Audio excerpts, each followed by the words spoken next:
दोस्तों नमस्कार, मैं मोहन थवाई एमटेक चैनल में आपका स्वागत करता हूं और आज हम बात करेंगे सेलिंग के दौरान ग्राहक को संबोधित करने वाले उन दो शब्द के बारे में जिसके इस्तेमाल से ग्राहक दुकानदार पर हावी होने की कोशिश करता है या जो आपके इनकम पर कैंची चलाने का काम करता है। आमतौर पर हम अपने व्यापार में ग्राहकों को उनके पर्सनालिटी, वेशभूषा, स्मार्टनेस, पद और स्टेटस के आधार पर उन्हें सर या मैडम शब्द से संबोधित करते हैं। इसे जानने और समझने के लिए अंत तक वीडियो को जरूर देखें, क्योंकि सवाल आपके बिजनेस का है, आपके नफा नुकसान का है। और अगर चैनल पर पहली बार आए हैं और इस वीडियो को देखने के बाद आपको लगे कि ये चैनल आपके लिए उपयोगी है, तो सब्सक्राइब करके नोटिफिकेशन के ऑल बटन घंटी को जरूर दबा दें, ताकि ऐसे ही लेटेस्ट वीडियो आपको सबसे पहले देखने को मिले।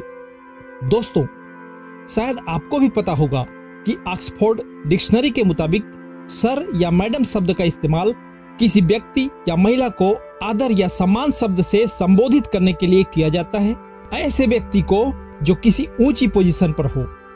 सर शब्द का एक और मतलब दिया गया है, जिसके मुताबिक किसी राजकुमार या योद्धा या किसी नवाब के आगे इसे इस्तेमाल किया जाता है, क्योंकि उनका ओहदा या पद सबसे ज्यादा सम्माननीय होता है।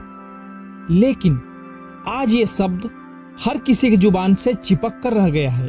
कब इस शब्द का इस्तेमाल करना चाहिए और कब नहीं, ये जाने बगैर ही हम व्यापार में इसका उपयोग करते रहते हैं। लोगों का सर पर चढ़कर बात करने का या ज्यादा मोल भाव करने का ये संबोधन भी एक सबसे बड़ा कारण है। दोस्तों, याद कीजिए जरा उन पलों को जब कोई व्यक्ति आपके साथ में आकर आपको सर जी नमस्कार कहता है या आपसे हाथ मिलाता है। आप उस वक्त कैसा महसूस करते हैं? जरा याद कीजिए, क्या आप उस वक्त बहुत अच्छा फील करते हैं? उस वक्त आपके मन में एक विचार भी आता होगा कि ये बंदा किसी कंपनी का सेल्समैन होगा और मुझे कुछ दिखाने या बेचने आया है। इसके अलावा जब आप अपने लिए सर शब्द का संबोधन सुनते हैं तो आपका सीना भी चौड़ा हो जाता होगा, या उस सेल्समैन से अपने आप को ऊपर लेवल का व्यक्ति जरूर महसूस करते होंगे। इस दौरान हो सकता है वो अपनी बातों से या अपने प्रोडक्ट क्वालिटी से आपको कन्विंस करने की कोशिश करता है और कुछ बेचने में भी सफल हो जाए, या हो सकता है उसके द्वारा आपको बार बार सर कहने के कारण आपके मन में ये ख्याल आ जाए कि ये मुझे किसी भी तरह बेचने की कोशिश कर रहा है और आप उसे खाली हाथ लौटा दें। उस वार्तालाप के दौरान आप अपने आप को उस सेल्समैन से ज्यादा अक्लमंद होने का सबूत देने की कोशिश जरूर करते होंगे। जब आप उनके प्रोडक्ट खरीदने को तैयार नहीं होते तो उनके प्रोडक्ट की प्राइस क्या है, क्या होना चाहिए, क्या क्वालिटी होना चाहिए या कहाँ बिक सकता है, ये सलाह भी आप उन्हें जरूर देते होंगे। और जब हम अपने साथ में लोगों की पर्सनालिटी देखकर या स्मार्टनेस देखकर बिना ये जाने कि वो किस पेशा से संबंधित है, उन्हें हम सर या मैडम कहते हैं, तो आपको नहीं लगता कि जो इस सम्मान का वास्तविक हकदार नहीं है, उस ग्राहक का रुतबा भी थोड़ा बढ़ सकता है, थोड़ा अकड़ उसके अंदर भी आ जाता है। वो हमें व्यापार में अपने से नीचे लेवल का व्यक्ति समझता है, या फिर साफ साफ शब्दों में कहें तो सर शब्द से संबोधित कर हम उसे सर पे बिठा लेते हैं। तो ऐसे में उसके बातचीत करने के अंदाज में अकड़ जरूर आ जाएगा और बाकी ग्राहक से मोल भाव करने की कोशिश भी वो ज्यादा करेगा। आखिर मोल भाव के चक्कर में हमारे द्वारा बेचे जाने वाले वस्तु पर मार्जिन तो घटेगा ही। दोस्तों, व्यापार में ग्राहकों को संबोधित करने के लिए और भी बहुत से शब्द विद्यमान हैं, जैसे कि जी कहिए भाई साहब, क्या लेंगे आप? भैया आपको क्या चाहिए?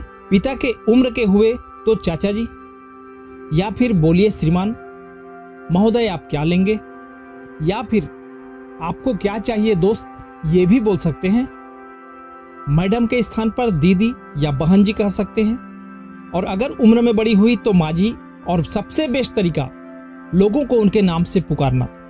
अब ये कैसे संभव होगा, तो मैं आपको बता दूं, किसी भी व्यक्ति को अचानक नाम से पुकारे तो कहीं बुरा ना मान जाए। तो दोस्तों, जो ग्राहक आपके साथ में एक से ज्यादा बार आ चुका है, आप उनसे पूछ सकते हैं भाई साहब आपका शुभ नाम क्या है। जैसे मान लीजिए आपका ग्राहक कहता है कि मेरा नाम विकास गुप्ता है, तो आप ये भी कह सकते हैं कि अगर मैं आपको नाम से पुकारूं तो आपको बुरा तो नहीं लगेगा। वो कहता है नहीं, बस फिर हो गया काम आपका। अब आप उन्हें नाम लेकर बुला सकते हैं, या फिर आप उनसे ये पूछ सकते हैं मैं आपको विकास कहकर पुकारूं या गुप्ता जी कहूं, आपको ज्यादा अच्छा क्या लगेगा। अगर वो कहता है कि आप मुझे गुप्ता जी कहकर बुला सकते हैं, तो अब आप उन्हें गुप्ता जी कहकर बुला सकते हैं। दोस्तों, अगर आप नाम से पुकारते हैं तो वो भी आपको नाम से पुकारेगा। आप भाई साहब कहते हैं तो वो भी आपको भाई साहब बोल सकता है। अगर आप श्रीमान जी कहते हैं तो हो सकता है कि वो बदले में आपको सर जी कह दे। अगर आप दोस्त भी कहते हैं तो बराबर लेवल में बातचीत होगा। अगर आप माँ जी कहते हैं तो हो सकता है महिला ग्राहक आपको बेटा कहे। बहन जी कहते हैं तो आपको भैया शब्द सुनने को मिल सकता है। इसका मतलब साफ है, जो आप दूसरों को देते हैं वो आपको मिलता है। ऐसे शब्दों से लोगों के साथ कनेक्टिविटी ज्यादा बढ़ता है, रिलेशन बिल्ड होते हैं, लोगों के दुकान तक बार बार आने की संभावना भी काफी बढ़ जाता है। लेकिन जब आप सर या मैडम शब्द से संबोधित करते हैं तो सिर्फ 5% लगभग चांस होता है कि वो ग्राहक आपको बदले में उतना सम्मान दे जितना आप उन्हें देते हैं, क्योंकि सर शब्द बोलकर हम विशिष्ट सम्मान देकर उन्हें सर आंखों पर बिठा लेते हैं। क्या आपने कभी यह बात महसूस किया है कि किसी को आपने सर कहकर संबोधित किया हो और बदले में उसने आपको वैसा इज्जत ना दिया हो जो आप उनसे अपेक्षा करते हैं? अगर आपके साथ भी ऐसा हुआ है तो कमेंट में मुझे जरूर बताएं। और अंत में मैं आपसे यही कहना चाहता हूं कि व्यापार में सर या मैडम शब्द का उपयोग जरूर करें, लेकिन केवल योग्य व्यक्तियों के लिए, वरना ऐसे ग्राहक आप पर हावी होने की कोशिश जरूर करेंगे जो इस संबोधन के योग्य ही नहीं है। वो सर पे चढ़ेंगे और मोलभाव भी जमकर करेंगे, कीमत कम करवाने के लिए या उधार लेने के लिए। वो दबाव बनाने की कोशिश भी जरूर करेंगे।